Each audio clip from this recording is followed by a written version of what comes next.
EUROPARC Federation Council and also at the IUCN Council. And he has a long experience in implementing Natura 2000 plans, Natura 2000 management plans. So please, Michael Oshek, the floor is yours. Hello everyone, not only from European countries, but also from countries outside. I'm very happy to see such a long list of participants. Thank you very much, Barbara, for introduction. So my presentation is something like a brief introduction to the topic, because I would like to give as much as possible, as much space as possible to presenters of case studies and also to Olivier. So let me shortly introduce, let's say, the linkage between Natura 2000 sites and climate change. I don't think that there is a need to introduce Natura 2000 criteria for selection and for their management, for site management more. Let me only highlight that the climate change impact to Natura 2000 site is mainly a change of natural habitats or distribution of species, and changing distribution and composition, plant species composition of habitat types as target habitat types and target species that are protected in Natura 2000 sites. But what is mostly dangerous in Natura 2000 currently is a loss of mountain species and habitat types, because those mountain areas are something like an islands in the landscape. And you can imagine if the climate change, especially if the temperature is increasing, then we are losing the whole habitat of species or even habitat types.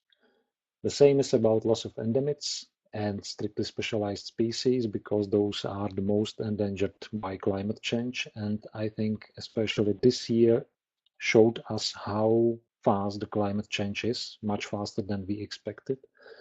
So we should be really very focused on this problem and try to mitigate it or adapt to this. This is not a new problem. In 2013, the European Commission published guidelines on climate change and Natura 2000 and how to deal with impacts on climate change. This document covers not only adaptation but also mitigation. I'm sure that all three presenters will talk more about this and what are the differences between those two approaches. So far, this document is the main one that I can refer to, and this is very comprehensive. So my suggestion is to go through this and to look at specific chapters about conservation measures. And what is the role of Natura 2000 network in mitigating or adapting climate change impact? In 2013, the European Commission didn't publish only this document, this guideline, but also climate change adaptation strategy. And the role of Natura 2000 is described in general as a tool to support ecosystem resilience and connectivity in the landscape, and to mitigate impacts to sites by their active management.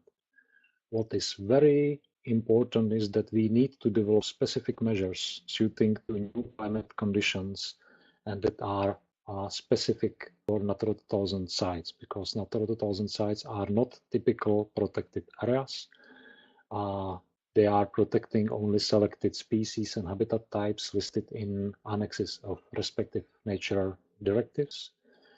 But I'm also sure that what we talk about today, or what we will present today during this workshop, is applicable for not only Natura 2000 sites, but also for all other types of protected areas.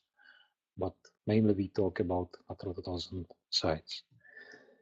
In my last slide, you can see two links to more information I can refer to. Those are published by the European Commission, and you can find more information there. So this is just a brief introduction, and now let me introduce you Miina Autila.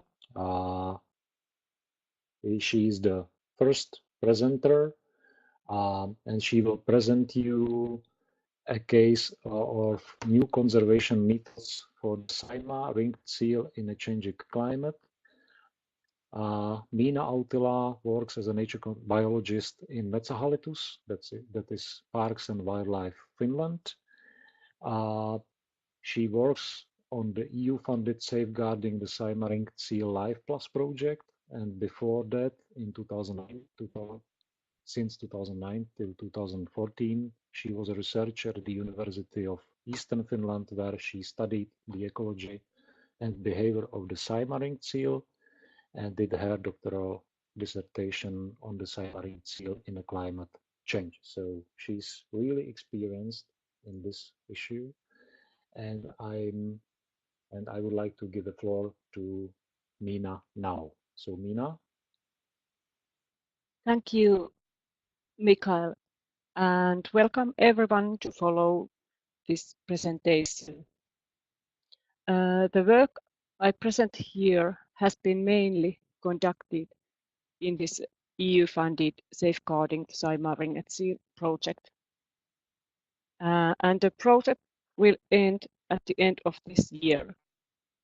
It has lasted 2.5 years by then. But first, a little bit about background information. The ringed seal is a subspecies of the ringed seal, and it's one of the 5 subspecies. And Saimaa seal is only endemic mammal in Finland. It is landlocked in freshwater lake Saimaa, that is a fragmented water basin in eastern Finland. And it lives in close contact with humans. There are 6 bigger towns and plenty of houses around the lake. There are 11 Natura 2000 sites covering part of the seal's present breeding area. And Saimaa ringed seal is categorized as endangered. Its population size is a little bit under 400 at the moment, and from 60 to 80 pups are born annually.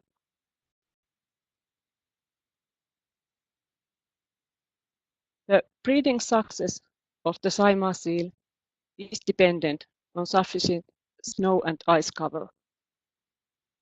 So the seal gives birth to 1 pup in winter, somewhere February, March, when snow cover is typically thickest in Finland. In Lake Saimaa, snowdrifts are formed at shorelines, near the shorelines. And therefore also the seal lairs are situated in shorelines. And the the seal start make a lair when it start make a lair, it first make a hole through the ice, and then it excavates a lair in a snowdrift.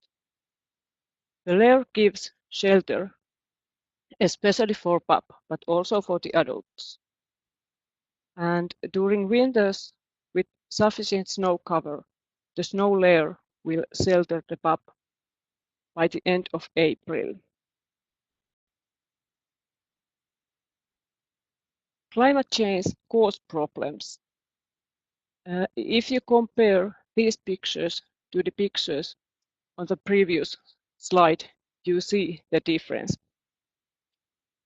When snow and ice cover comes later, there is less time for wind to drift the snow. In addition, the plus decrease and rainfall during the winter has become more common in Finland, and especially rain melts the snowdrifts quickly. Without the shelter of lair, pups are exposed to predation in Finland, especially for the red foxes, hard climate conditions, and human-induced disturbance.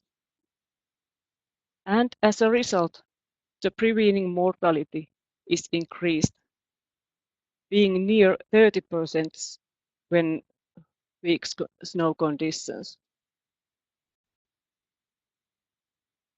So, the man-made snowdrift method was developed at the University of Eastern Finland to compensate the negative effects of climate change.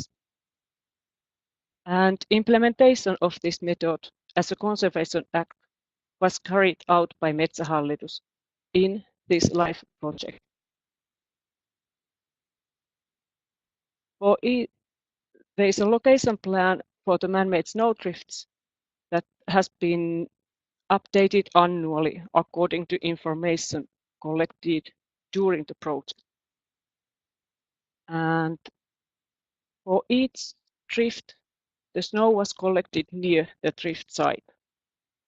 The size of the man-made snowdrift is about 10 meters along the shoreline and from 3 to 5 meters wide and 1 meter long or high, sorry. And drifts were piled up mostly by volunteers. Operation time annually is around 2 weeks, and those are piled up in January or at the beginning of February. Annually during these 5 winters, from 60 to 280 man-made snowdrifts were piled up before the seals breeding season. In practice, moving from drift sites to the other has mainly done by walking or skiing, but also snowmobiles were used. There have been variable ice and snow conditions during these years, as you see from the pictures. Altogether, over 300 local volunteers have participated to the action.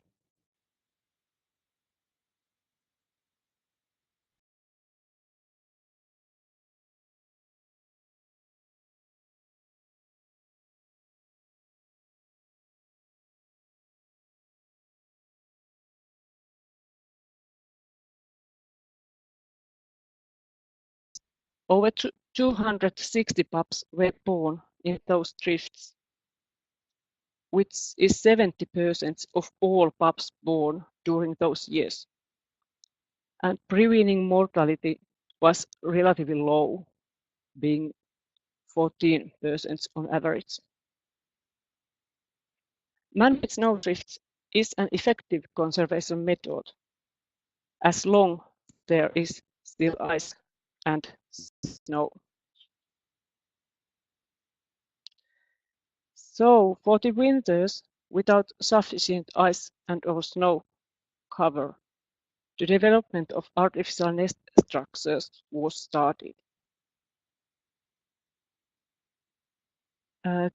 2 artificial nest structures have been under development and testing during last 3 years. Fully floating pontoon nest, which is photo upright, is developed to be usable also without ice cover, but also on ice cover.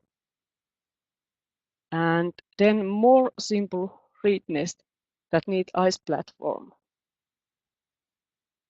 And the nest have been placed on the ice before the breeding season and inspected in early spring during annual lair censuses, as also was done with the man-made snowdrifts.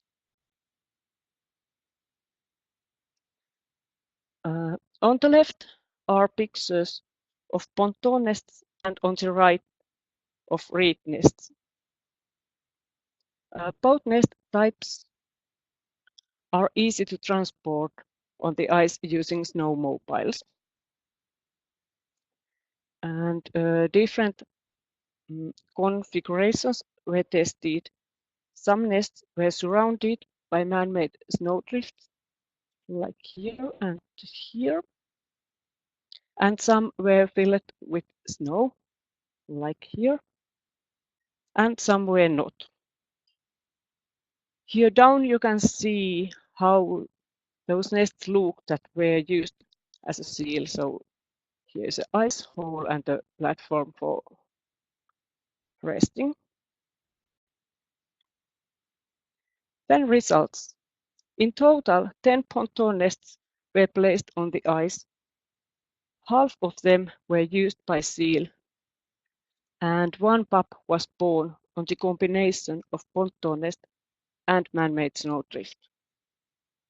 Also, one pup was born in the combination of reed nest and man-made snowdrift. Although the development of the artificial nest structures for the ringed seal are in early state, these preliminary results are encouraging. And then shortly about the future. Despite the weak snow conditions since 2014, the population size has increased. And that gives hope for the future. However, the main threats, climate change, small population size, bycatch mortality, land use, and human disturbance still exist. And in addition to negative effects of climate change, also the intensity of land use on the shorelines of Lake Saimaa will increase, decreasing the suitable breeding habitat of the seal. So the active conservation work is essential, and also new methods are needed, and the development of new methods also development work. Then I like to thank all who have participated to this project, and of course you who have been following this presentation.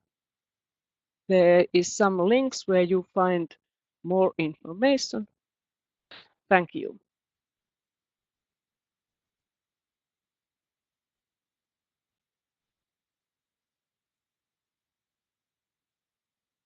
Thank you, Mina.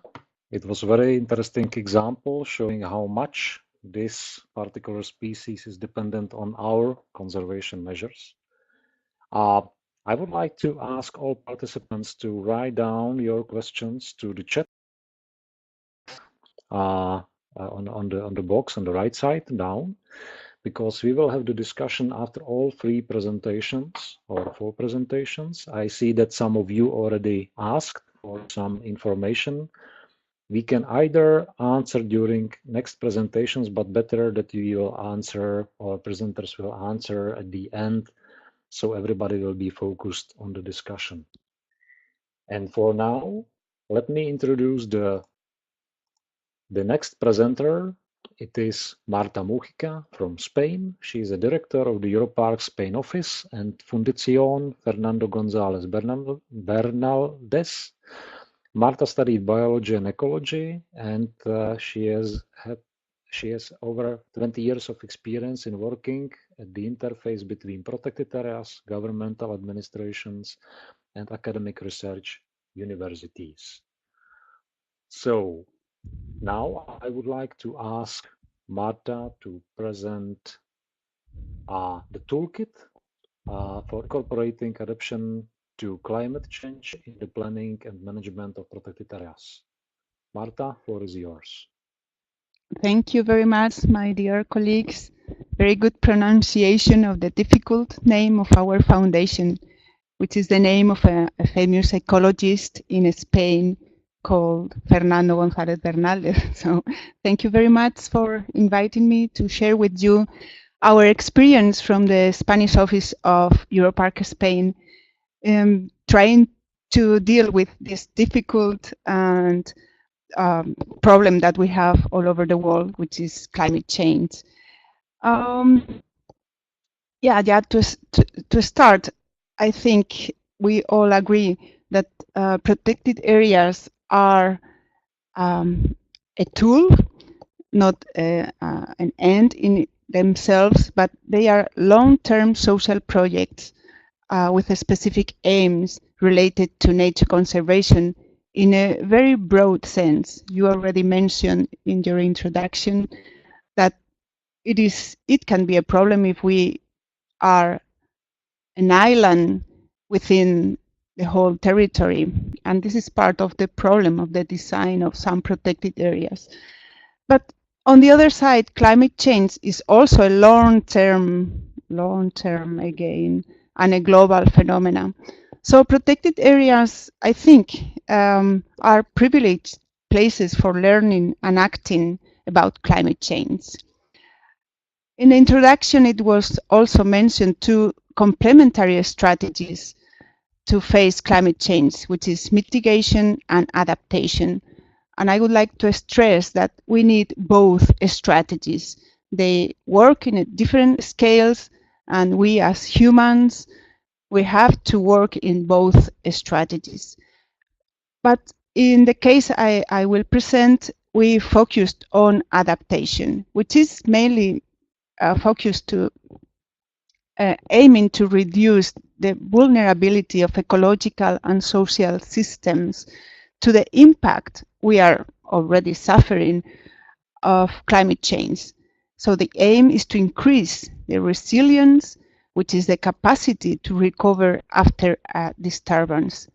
And we knew about this concept since many years ago. Every one of you that have studied ecology knows about that, or should know. Other concept that it was already mentioned in the Convention of Biological Diversity in 2009, it is the approach of ecosystem-based adaptation, which is the use of biodiversity and ecosystem services as part of an overall adaptation strategy to help us as humans to adapt to the adverse effects of climate change. So what we have learned in the process that I will explain you in a minute is that protected areas, in fact, have been doing a lot of things oriented to adapt to climate change. Even we were not explicit in our in the way we explain the things that we were doing. But in fact, in many protected areas, in many national parks, we have monitoring systems for monitoring the temperature and the climate conditions. And we also have a lot of experience in things like restoration. So things like that will be included as an adaptation measures, as we will see. So, but as I mentioned, it was not explicit in our main tool as protected areas, which is the management plan. All protected areas, no matter how big or complex they should have a management plan or something similar. So it's a document where we are explicit in the aims that we want to fulfill. Sorry, the telephone.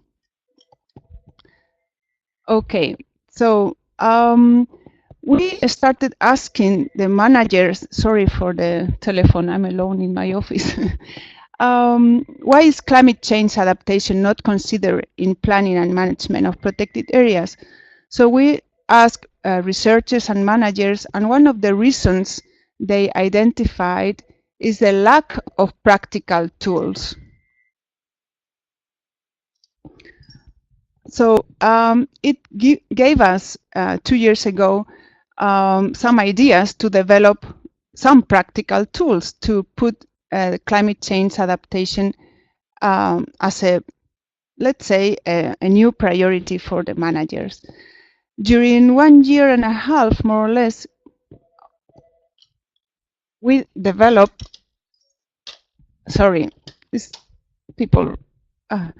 So we developed what we call a manual. So it's the number 13 in a series of manuals that we developed in EUROPARC Spanish office.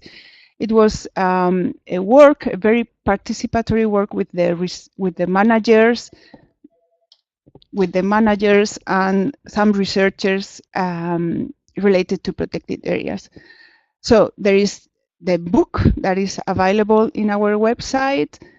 At the moment, it's only in Spanish. I see that there are some participants from Spain, so you can access to it very easily.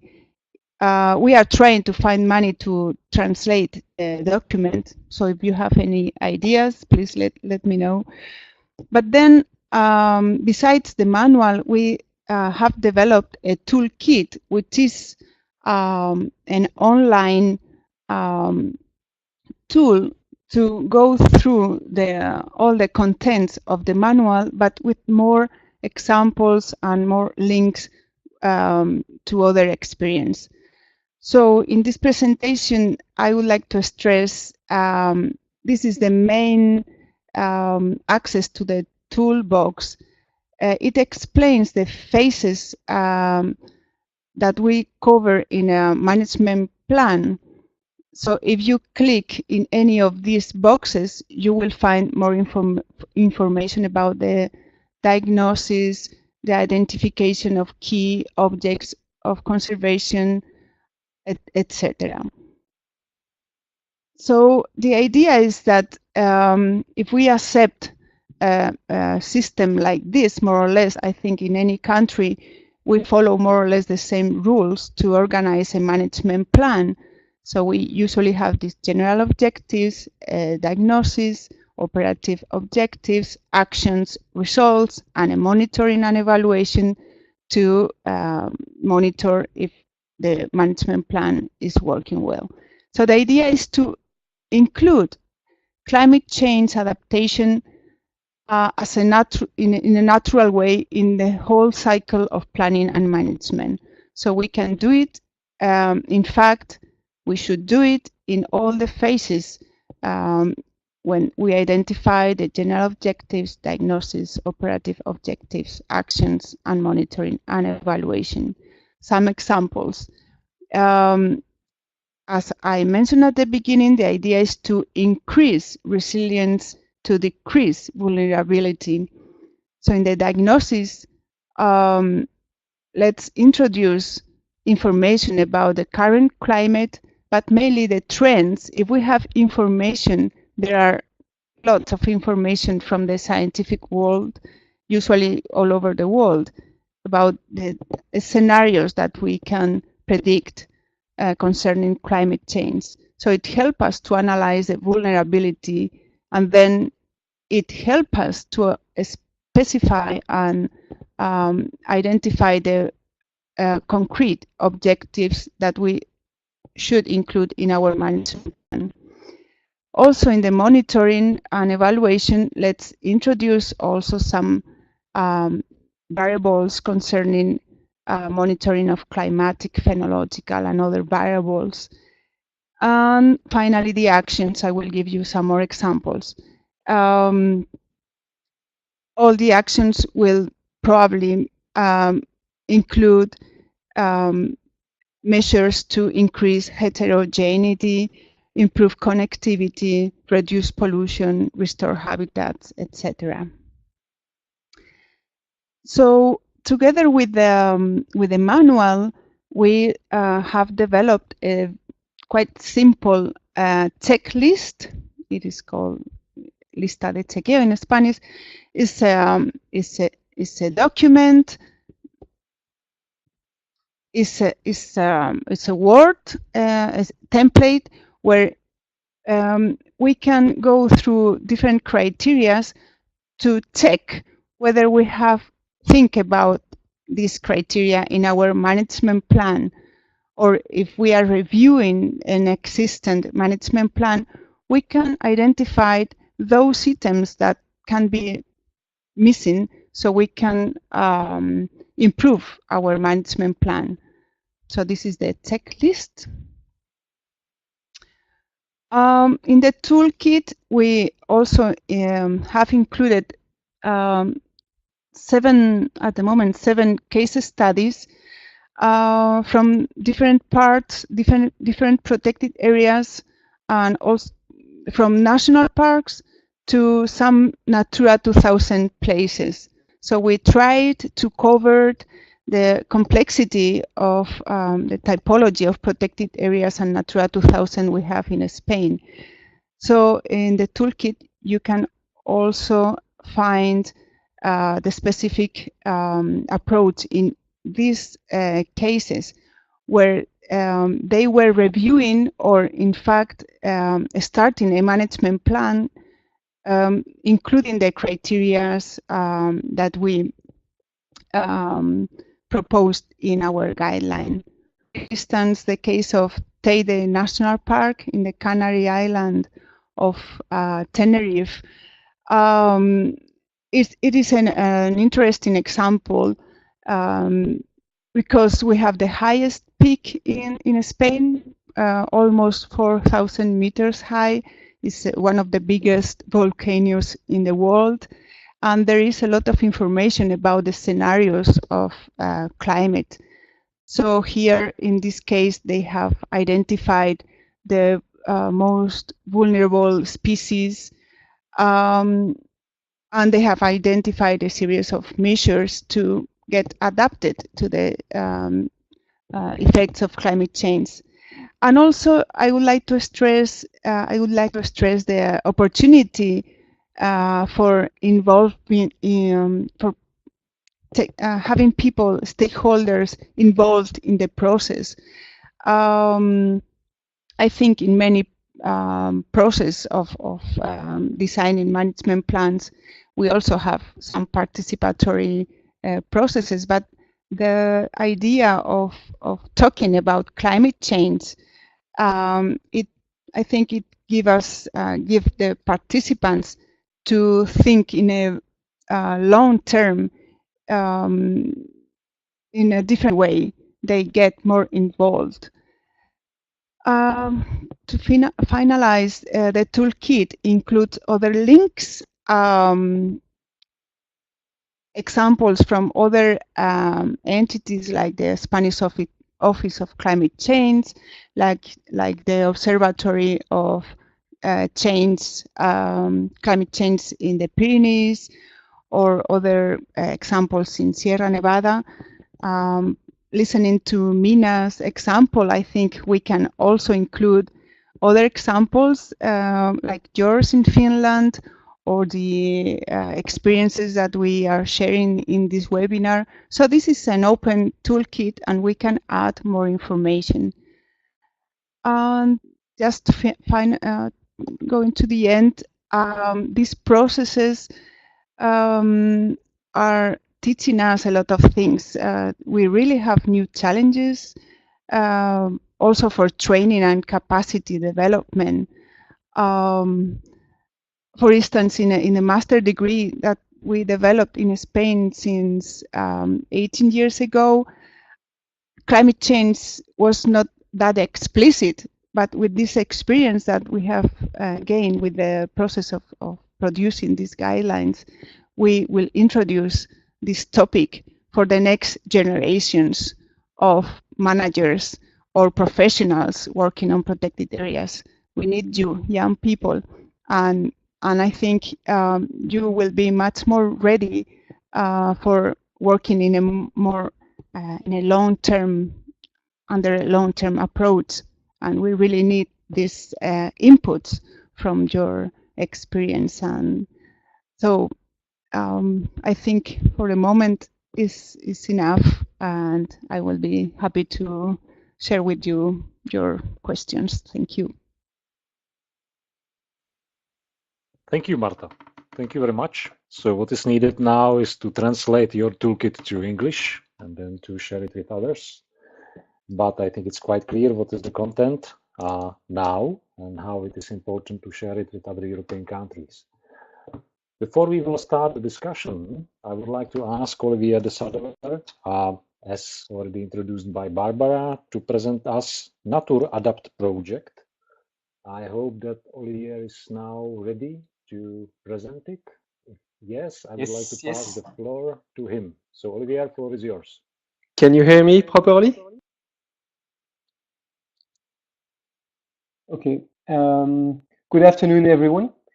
So as Barbara kindly introduced me, I'm Olivier de Sadler. I will be a project manager for the Live Climate Action project that is called Natura that I will shortly introduce. Obviously, the project is just beginning, so so there's no results to show. It's just a kind of a letter of intention that I would like to share with you, because I would like you to be involved at some point. At least there will be an opportunity to do so. So before I go into the project, I need to stress that this 5-year project has been developed thanks to the enthusiastic support of the LIFE program, as well as the Agency for Biodiversity in France and the Ministry of Ecological Transition in France too. What is this Natura project? Well, it looks like the project that Marta presented, except that it will be a 5-year project led by a French team, and I will represent the European voice. So the goal of the project is to develop an adaptive protected area management methodology that takes into account the challenges of climate change in Europe. So that's very much like what has been presented. On the second aspect of this project that is very interesting is that the goal is to lay the foundation of a dynamic collective learning process. So part of this tool methodology will be centered around a community of experts that can exchange their own practices and ask questions and do peer support, if you will. So that's the intention. How do we get there? Well, first of all, we'll run an in-depth survey in France and in Europe to better understand the climate change challenges that are faced by protected area managers to make a state of the adaptive management that is present right now, and try to define the needs of protected area managers, the specific needs. This survey, as I said, will be run both in France and in Europe. So EUROPARC members, as well as other networks, will be questions. And so if you have the opportunity to participate, it will be very interesting for us and for the quality of the project. The second part of the project is to implement a prototype made of the vulnerability diagnostic tools, as well as a new adaptive management methodology in 6 pilot sites in France. I won't describe it in details, but so it will represent a number of different geographical zones in France. And then after a testing implementation period, we'll further test these methodologies, well, the version 2, if you will, in 15 mirror sites. In parallel, we'll create this participative community of experts to co-develop the methods, the service, and to improve the tool as we go. So the end goal is really to facilitate peer-to-peer support. We will work with an association that is doing this as we speak with botanists. So they are managing a community of 80,000 professional and amateur botanists. And so they will try to transfer the knowledge and know-how to the world of protected area management. Finally, as most projects will include the dissemination of what we have learned and a transfer through the creation of, for instance, online massive courses, webinars, videos, as well as a toolkit for PA managers. So that's the plan. What's in it for the EUROPARC members? Well, the first phase is a survey that I really invite you to participate to. It will be run in a number of different phases. The first one will be a very light online survey, and then we'll go to more in-depth phone conversations. Then, as well, from April next year, we'll create a climate change commission within EUROPARC, which main task will be to produce a white paper for the policymakers at a European level. And then throughout the project, we'll work on sharing with you all the information we gather. So who's doing it? It's Réserve Naturelle de France, RNF, who's leading the project. We have 6 protected areas in France that will be the pilot sites. Then we have two independent experts. Stella Botanica is the one I mentioned, running the participative community. And then Muséum d'Histoire Naturelle, who will do a full scientific literature review as a preparatory work. And then EUROPARC will be your voice in this very French project. So in short, we believe that we can transform climate change challenges into an opportunity to improve the way parks or protected areas are managed, to strengthen the participatory approach of nature conservation, and to position protected areas at the heart of the ecological transition, and especially the regional climate change adaptation strategies. So this is the vision that we share within the project, and that we will try to translate into very practical and useful tools for the community of protected area managers. So that's about it for my side. So as I said, your involvement will be a synonym of the quality of the project. So if you have any experience, or if you want to share the reasons why you are not doing adaptive management, or if you know anything about that topic, please let me know. I'd be delighted to talk it through with you. And so this is my email address that you will also find on the EUROPARC website. So thank you for your attention, and I'll keep you posted very soon. Thank you, Olivier. And now, before I will pass the floor to Barbara, because Barbara will moderate the discussion, I would like to ask to all of you to record the questions, or to write down the questions to the box, to the write down box. And we will answer all presenters will answer immediately after you will ask. So Barbara, floor is yours now. Thank you very much, Michael, and thank you very, very much, Mina, Olivier, and Marta, for the excellent presentations. They were really, really inspiring. So before I go straight into the moderation, let's just review what has been happening for the past 40 minutes.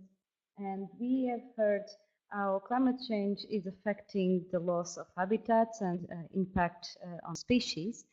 And we have heard from Marta how can it increase their resilience, and doing it by including in their management plans mitigation and adaptation measures. So Marta showed us this very useful tool that unfortunately is only available in Spanish, but hopefully we will have it in English too in the future. And on the other hand, we heard from Mina the important work they are doing to preserve a species. So from a broader view on the role of parks, we went to a conservation project.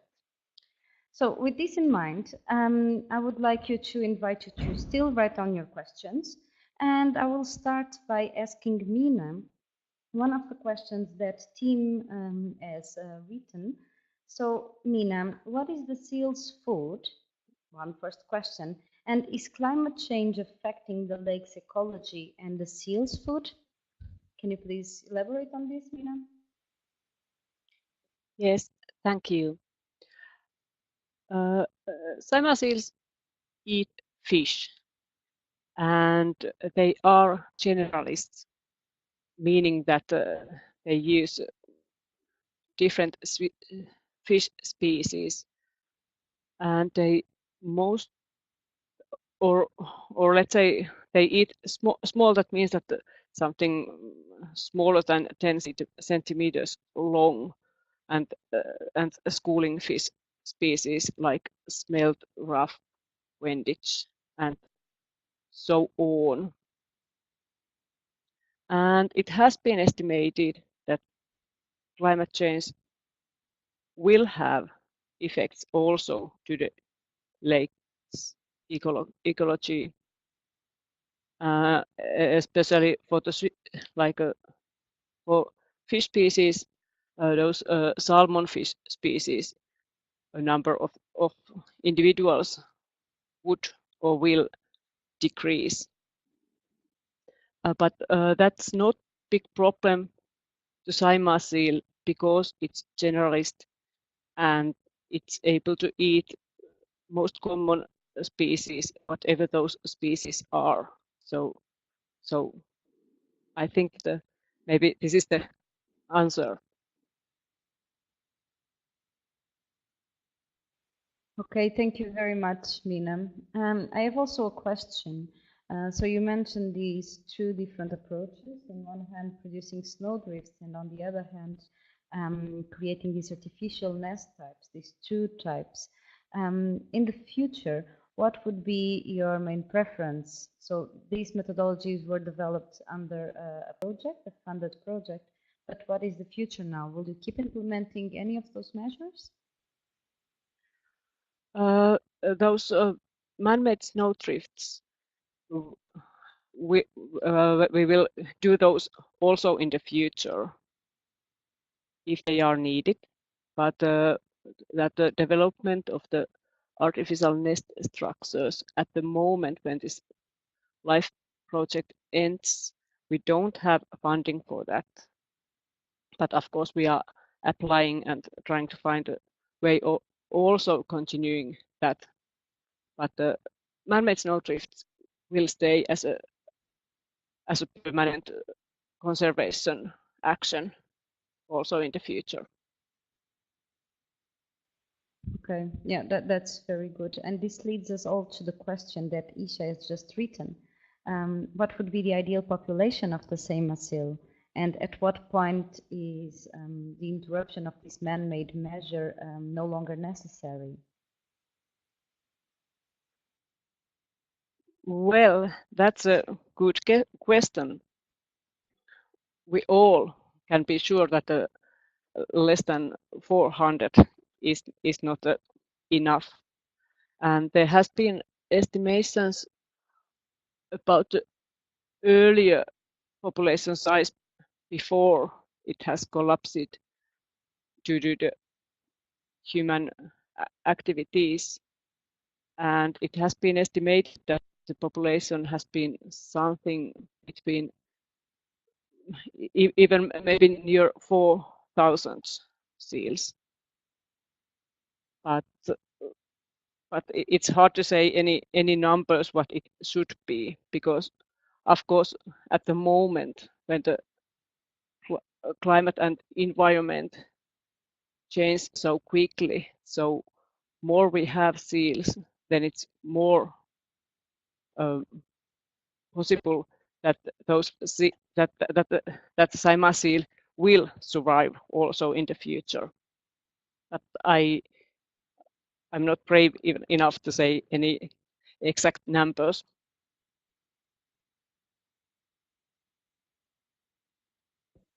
Thank you very much, Mina. I will now swap to Martha, and then I'll get back to you again because there are still questions coming in for you.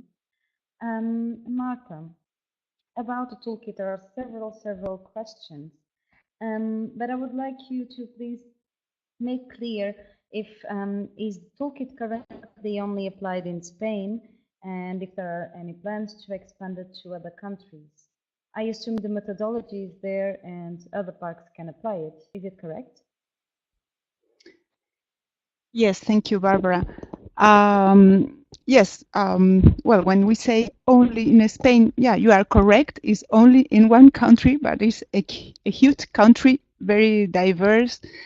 And yes, the initiative was from the managers of Spanish protected areas, and at the moment is only applied, or we are trying to be applied in the Spanish protected areas.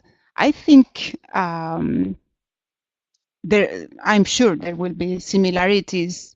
I mean, at 90% in many other European countries, especially probably all the Mediterranean countries have similar situations. I mean, the ecosystems are very similar, and the problems that we are facing with climate change are similar. But the methodology itself, I think, it is useful for any European protected areas, I will say. Thank you very much, Marta. And a pertinent question from Olivier. Can the methodology be retrofitted into existing management plans, or do we need to start one from scratch? No, it can be reintroduced there.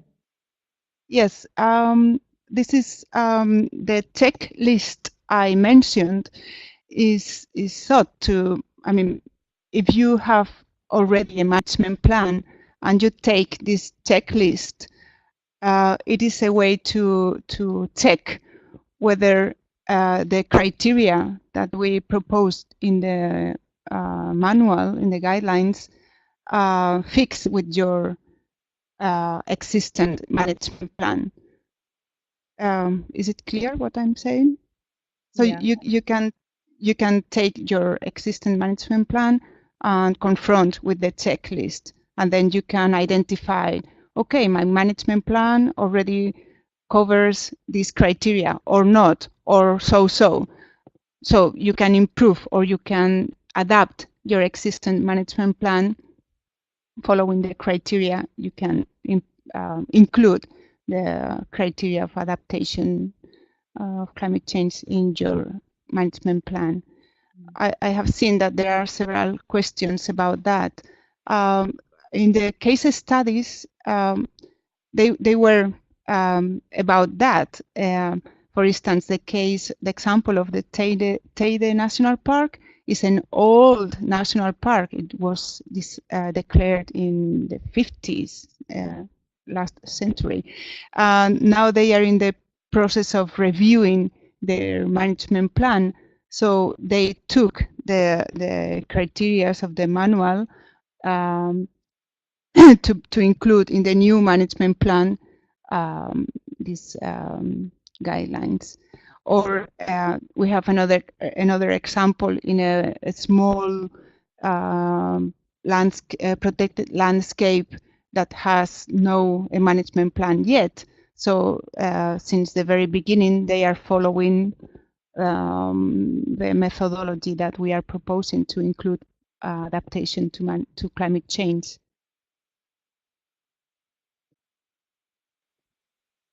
Okay. In fact, there is another question connected to it. That if is the adaptive management already incorporated in the protected area management in Spain? Is there a lot of protected areas in Spain following or implementing it already? Well, we are just at the beginning. As I mentioned in my presentation, it is something quite new. To make it explicit in the management plan, it is very new. It is true that there are many let's say, ecosystem-based approach. It is part of the way the management is done. But to incorporate in a very explicit way the adaptation to climate change is new, and this is precisely what we are trying to do with this guideline, with this manual. To this is our goal, to have all protected areas in Spain. All the management plan should include these criteria, but this is something that is starting right now. What I don't think what happened with my presentation, probably it was I was confused, but there was another slide with some examples that we are collecting, and I think they will be very useful in the project that Olivier has informed us. There are about 30 examples of specific adaptation actions. So not the management plan, but specific actions that are already in place in the management of many protected areas. So I think it's a process, and what is quite new, and I think, of course, in Spain and probably in other countries, is the fact that the management plan includes in a very explicit way the measures to climate change. Okay, so the toolkit, apart from including this methodology and the checklist, also includes some suggestion of actions that can be taken by protected area managers. So this is an open call to all the participants to start implementing and sharing with us the results. Right, Marta? We can also... Yes, yes, there is... Yeah. Can you show for a while, just a minute, my presentation? Because I think yes. I went through that. Well, I will give, while you look for it, I will give the floor to Olivier to answer a question from Darinka. No. What kind of climate change indicators should we take into account to address the effect of climate change in the next 3 decades? And give me just a second, I will give you the floor now, Olivier.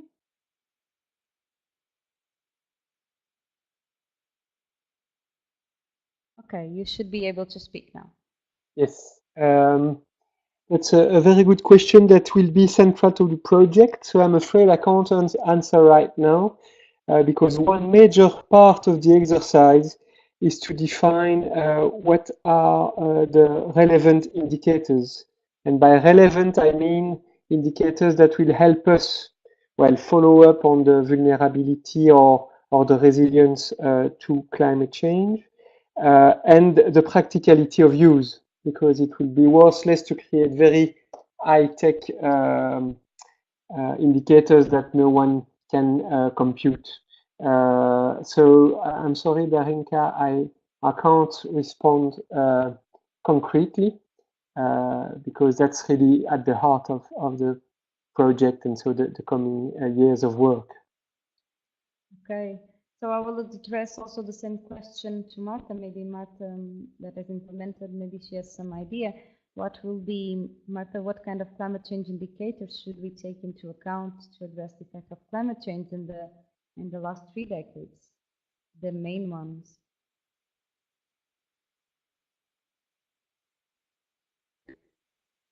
Yeah, hello again. Indicators of climate change to monitor, you mean? Yes. Yeah, well, yeah, I think this is a general comment. I think this topic is so difficult and managers have to do so many other things that I think it's an opportunity for the managers to work closer to the researchers. I know that this is a difficult topic also because researchers and managers, they have their own agenda and sometimes it's not that easy to work together. But I think now is the case that we have to trust in researchers and ask them to help us. For instance, we have a good example in Sierra Nevada National Park where there is a long history of let's say, a collaborative work between managers and researchers. So this, of course, there are indicators like, yeah, of course, temperature, precipitation, mobility of a species, etc., etc. But I think it's not the work of the managers themselves, but of a collaborative work between researchers and managers, I would say. But for example, tourism or recreation activity that themselves, they also affect the vulnerability of ecosystems. Were they taken into account, like the effects? So the question is from Jackie. Does a toolkit deal with the effect of climate change on human behavior and activity patterns? for example, tourism or recreation activities. Is anything on these topics in the toolkit, Marta?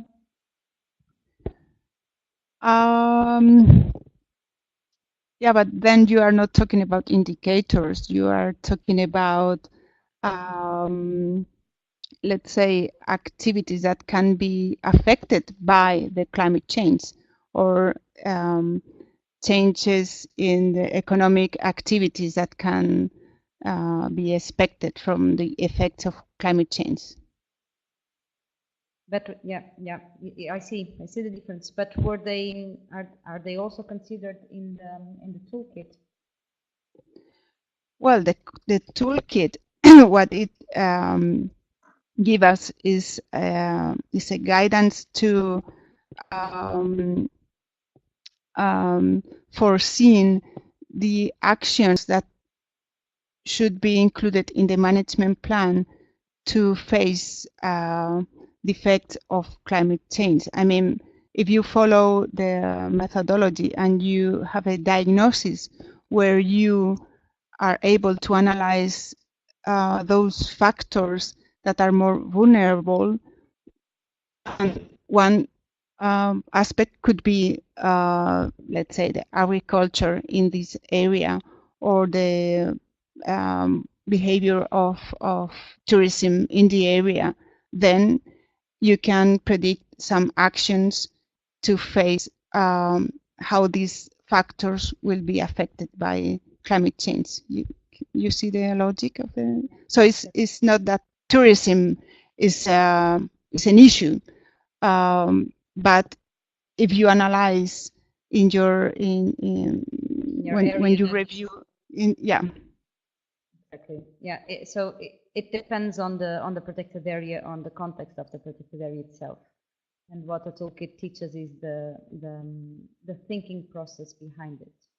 So yeah, I guess was clear, Marta. So let's go to Finland again, and let's ask Mina, going back to our beloved Saimaa seal.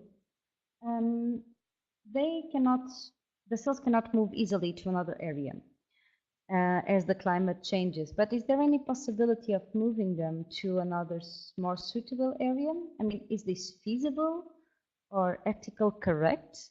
Mina, what do you think? Well, yeah, well, that Saimaa seal is landlocked, so it's not able to move northward by itself. And like was asked, that how about those translocations? And of course, also that issue has been talked about, but there's quite many problems with that.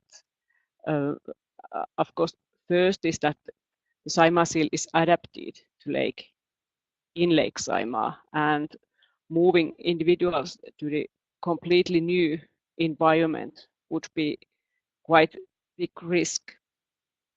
Exactly. And also, due to small population size, those translocations would be big risk, because there are not that many seals anyway. And when we are thinking about the climate change, that moving should be somewhere northward, and maybe it would help with the snow and ice conditions. But there are also other problems like bycatch mortality and others. So the consensus is that it's not wise to translocate the seals from Lake Saimaa somewhere other place. Okay, thank you very much, Mina. Another question, this time from Darinka. Can weather station data contribute to determine local climate change or the effects of climate change at a local level? And Is it possible to correlate this with biodiversity data available? I think that someone else would be better to give answer to that question, because I have not worked with the weather station data that much, so I'm sorry that I don't have an answer. Okay, we can try it maybe later with Marta or with Michael. But let me just ask you one final question to you, Nina. That is related to the work of EUROPARC in Brussels. So Stefania, our policy officer, she just asked us, which are the most important messages that you would like to address to the European Commission and the European Parliament? I mean, you as the project implementer. Oh, that's quick, big question. I think the thing is to start work strongly to declarate and stop climate change. That's the main thing to do for whole Europe and for whole world. Thank you very much, Nina. And I will address the same question to Marta. Marta, what would be the key messages you want us to pass on to the European institutions? Yes, yeah, it's a difficult question, of course, but yeah, I think it will be very difficult to stop the effects of climate change, as researchers have told us. But I think one clear message is that protected areas are natural solutions. This is a label that I think comes from IUCN, but I think it's true. Nature conservation strategies are natural solutions in terms of adaptation. I'm not talking about mitigation.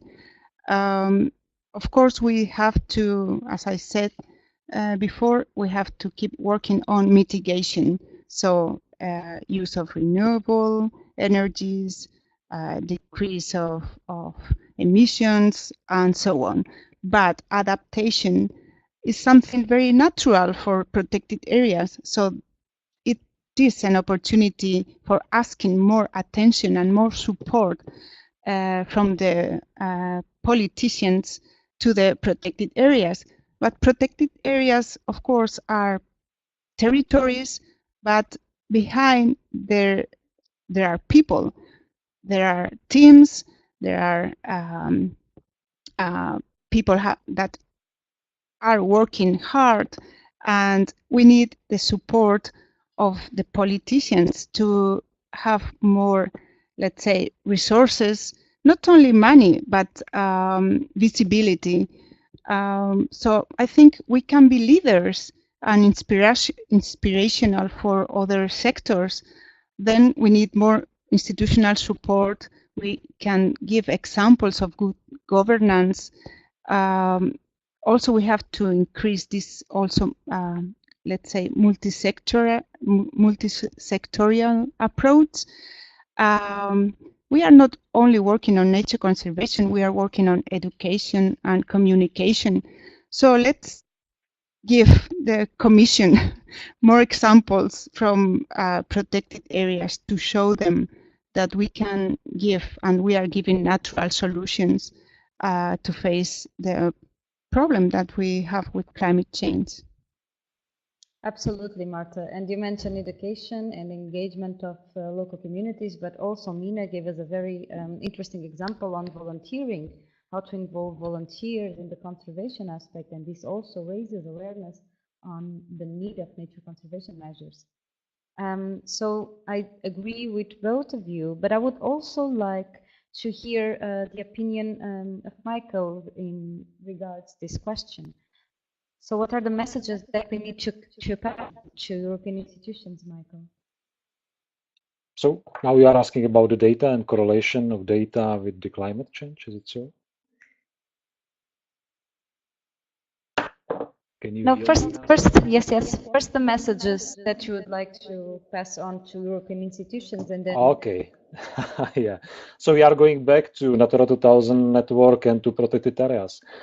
I think the main message in my view is something to think about the flexibility of the network, both Natura 2000 and nationally designated areas. Because when we are talking about those sites, Marta, rightly she said that those are only tools for us. And for me, the question is, what is a level of cost-effective approach to keep them as much as possible to try to mitigate climate change impacts? And in certain cases, I can imagine that better is to somehow redesign protected areas or some sites, because it's not so cost effective to continue to protect this. Also because there are some cumulative effects like invasive alien species, etc. As you know, Natura 2000 is very strict network, and this is good. We shouldn't move sites only because of some development projects or political will somewhere at the country level. But on the other side, climate change shows us that we need to be more flexible because natural distribution of species has been changed or has been changing. The same is about natural habitat types, and we have to react on it. And we cannot do it just inside of already designated Natura 2000 site. This is my main message that I would pass to the European Commission. Thank you very much, Marta. Yes, may I add a comment? Yeah. Sure. Yes. Also, because I'm looking at some comments talking about endangered species and typical habitat disappear and so on.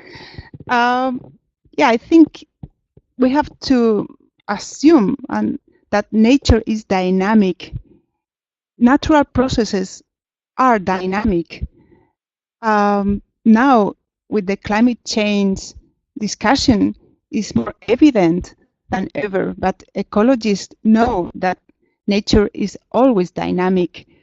So change is part of nature. Then talking about Natura 2000 and the, let's say, the process, it is an historical approach, right? But concepts like connectivity and heterogeneity are crucial, because I agree with Michael that probably we will need to redesign some of the Natura 2000 sites. We know we can anticipate the complexity and the consequences of this proposal, but it is true that it is not effective at all to have islands and to be only working with these specific species because it was endangered when the process of Natura 2000 design was done.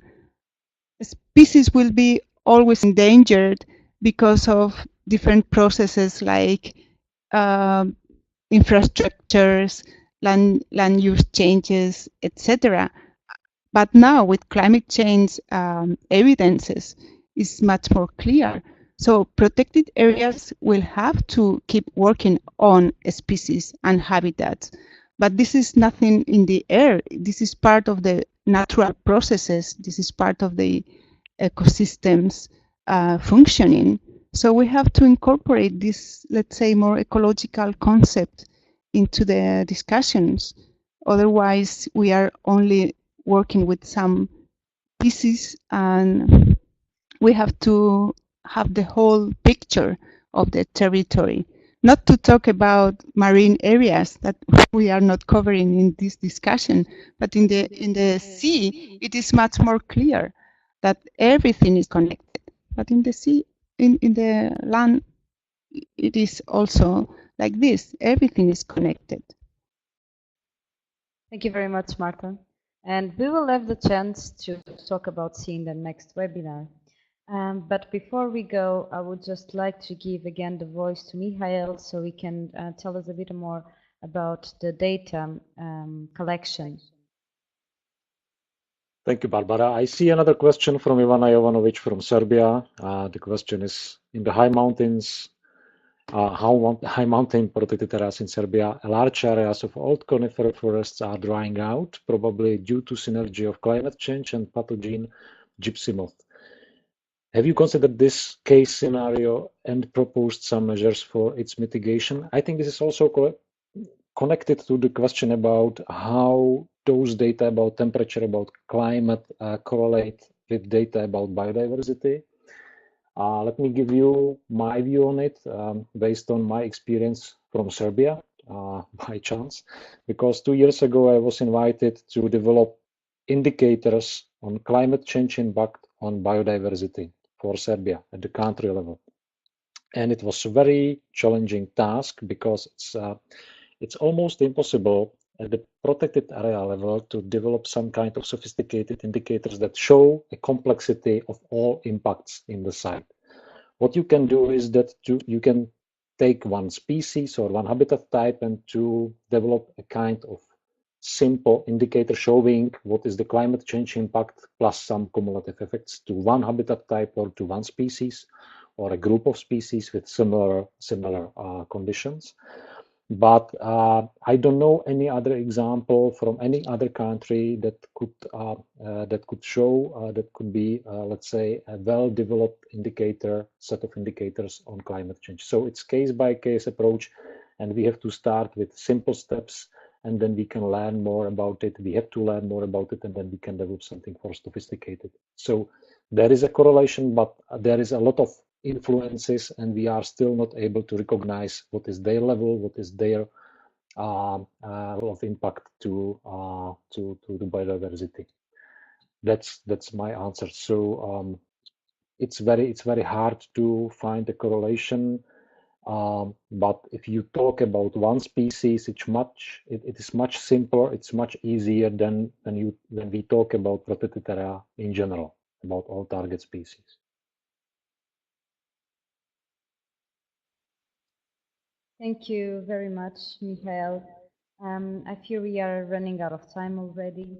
So I would like to thank you very, very much to Mina, Marta, Michael, and Olivier for having shared their experience in this webinar, and also to all of you who joined us from all over the world and made very interesting questions and made our discussion really productive. So let me just finalize by telling you that by tomorrow you will receive the recording of this webinar, and also all the presentations will be available for download. Let me announce you also the next EUROPARC webinar. So on the 4th of December, we will look at management challenges in marine Natura 2000 sites. So you are all invited to join us. In due time, you will receive in your email inbox also an invitation to join in this webinar. For the time, your suggestions are very much welcome. If you'd like to see a topic discussed with us, if you'd like to present a case study, just drop me an email and I will be very glad to organize a new webinar with you. Meanwhile, main takeaway message. Climate change is there. There is nothing we can do to change it, but there is a wide range of opportunities for protected areas to better adapt to climate change and to better mitigate the negative effects of climate change. So indeed, I don't think that PAs will lose their meaning after some years. It's actually the other way around. PAs have now a big challenge on how to reduce vulnerability and increase the resilience of species and habitats. So feel free to share with us, and especially to Olivier, throughout this new Natura Adapt project, all your findings, researches, but also your experiences in mitigating and adapting to climate change. And we will look forward to see you again. Thank you very much, and have a nice afternoon. Goodbye.